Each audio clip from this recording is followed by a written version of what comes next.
Before we start, guys, I just want to share this important message from the Ghost of Kyiv. I mean, if you're materialistic, at the very least have good taste, okay? At least daydream about owning, like, a classic, like, the Maserati birdcage, or something weird, okay? Or whatever it may be, something with character, and at least have it be something, you know, special, not like a Lamborghini Aventador, like the most basic That's like saying one day I'm gonna have flame tattoos. Your dream, your fantasy, your hyper-stylized, hyperbole version of who you are as a person is a generic, like, Captain America joke, cookie-cutter, boring-ass, stupid shit.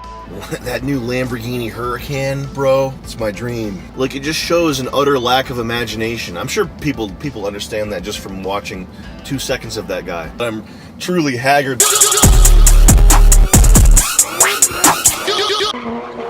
Alright guys, welcome back. Respect the beard and dab on the haters because they are plentiful and hilarious. We've got a big story for you from Stradman. As you can see here, he went to a 7-Eleven and did the TikTok meme from 6 months ago, but on Instagram. This is super cool, guys. Be sure to drop Stradman a like for this one. As you can see here, he perfectly frames that 7-Eleven Slurpee, which looks incredibly epic, while sitting in front of a car he doesn't own. Shout out Jizzy for the 6 shots, by the way. Not only did Stradman single-handedly resurrect this dead meme, but as you can see from the description, this photo shoot was actually sponsored by 7-Eleven Corporate. I can't get enough of millionaire supercar social media influencers hyping my favorite convenience store. Shout out to Big Bite, official hot dog of Haggard Exposed.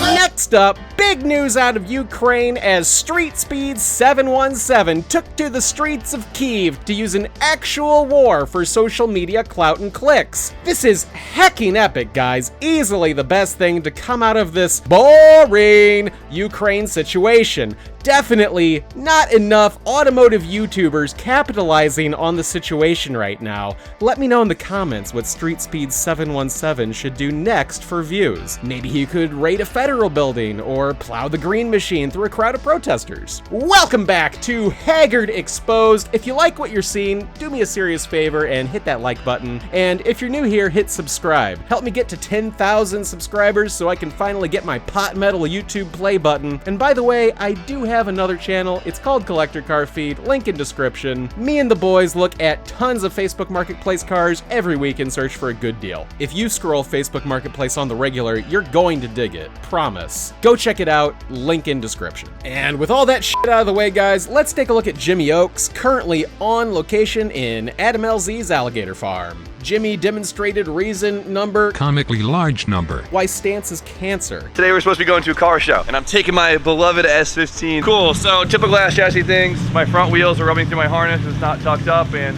now it's shorting out. So look, you could literally see it shorting out. Such an ass chassis ass move. I know. Dude chewed straight through his harness because not being a fuckboy was never an option. You see, on the S chassis, literally on all generations, a fat wiring harness sits in the wheel well tucked up behind that fender liner people like Jimmy throw away when they get a set of 19s. Then you dump it on its nuts and hit a pothole, you yeet your tire straight into that harness and short out everything. This is something every stance dork deals with, and unfortunately, Jimmy couldn't get to the most cancerous car show on earth in the S15 because of it. Rubbing in the front wheel wells can go well beyond this, however. Just take a look at DJ's 240 here. I know you guys are gonna say, oh, I told you you're gonna ruin your car with it being that low.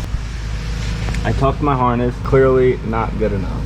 A little fraying on some of the wires. Back here, contact up here, but this, and look at this. That is so fucking bad. Holy shit. I don't know what you're doing. This is crazy. I can't believe the tire did that. I wonder what led DJ down this disastrous path. You alright? I learned it by watching you. Just say no to stance, guys. This message brought to you in association with the Partnership for a Rub-Free America. Anyway, Jimmy made it to the car show in his spare hard-parked S chassis and spent a good long time walking around calling horrific things cool. Hood arrow. I don't dislike it. All right. I don't hate this. I don't get it, but I like it. I love that so much. Luckily, this was filmed on opposite day, so Jimmy remains on my podium of favorite YouTubers. Now, this is a Jimmy Oaks heavy installment of Haggard Exposed, but we have late breaking news regarding Jimmy's drift tap. Last week, Jimmy attended a drift event with Adam LZ and a few other YouTubers, which resulted in a smashed-in quarter panel on Jimmy's S13 Sylvia. Jimmy took to social media to complain about other drifters, insinuating that this was not in any way his fault or even the expected outcome of tandem drifting. He had this to say in a recent video. You know, when it's like your boys and like you're doing it, you know, that's one thing. There's like that level of kind of like respect, you know, if you've never driven with someone where it's like, don't push your luck with a random driver, right? At least until you've had a couple laps with each other, really figure it out. But I mean, you could have no idea how someone drives, and especially in transitions, like that's where things get hairy. And so if you're gonna random tandem on someone, at least on the first transition, feel them out first. Jimmy clearly places fault on the driver who made contact with him, but here at the Haggard Exposed newsroom, we have obtained footage from the accused driver, Nicholas Rodriguez, or Drift Rod as he's known on Instagram.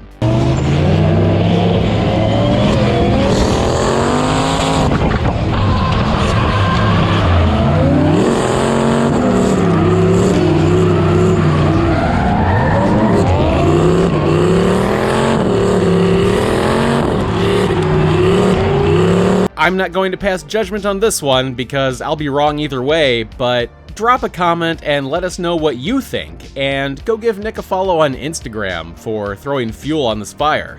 Link in description. Next up, a great moment on Racer Miata. 6 months later, Little Willie has finally gotten the FCP Euro-sponsored BMW 135i build running. You're still rocking those American Eagle boxers, I see. You say you're such a simple guy, but you got the most craziest outgoing boxers I've ever seen in my life. Will and Chris Rudnick celebrated by eating weed edibles and then immediately hitting the road to give it a rip.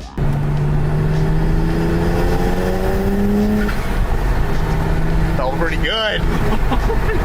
Congrats, boys. Based on the number of projects Chris has picked up since the BMW rebuild started, absolutely nobody expected this to ever finally pay off for FCP Euro. Okay, I know I opened this by making fun of how Life of Palos reports on inane Instagram posts, but Adam LZ has announced the LZ Drift Party, a massive drift event up in the Northeast at Englishtown Raceway. No sarcasm intended here, guys. This is going to be a big one. Everybody's going. You've got the man himself, Adam LZ, sharing top billing with Chelsea Denofa, some guy I've never heard of, West Coast AIDS, some guy I've never heard of, Chris Money Rudnick, Colette Davis, Monkey London, spelled wrong, a few guys I've never heard of, Jimmy Oaks, a bunch of guys I've never heard of, Grit Flanderson, and Tommy F. Yeah. They actually gave Grant higher billing than Tommy. I know the zinc-plated name is intentional humor, but is this too? A bunch of guys I've never heard of, and many others! Get ready, because the week after April 16th, this is the only thing you're going to be seeing on YouTube. Guys, let me know in the comments if any of those names I didn't know are worth watching, and I'll give them a shot. Next, actual huge news from Life OD.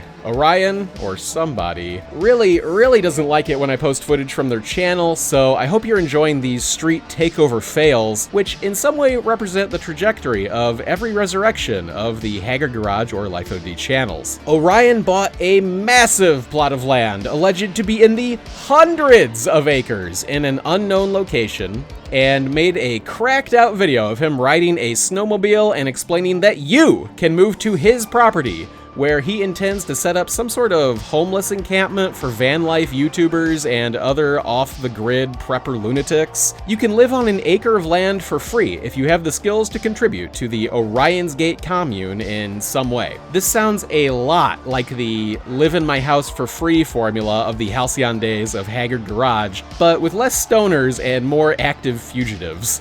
Here's hoping everything goes well with this well thought out and surely not disastrous plan.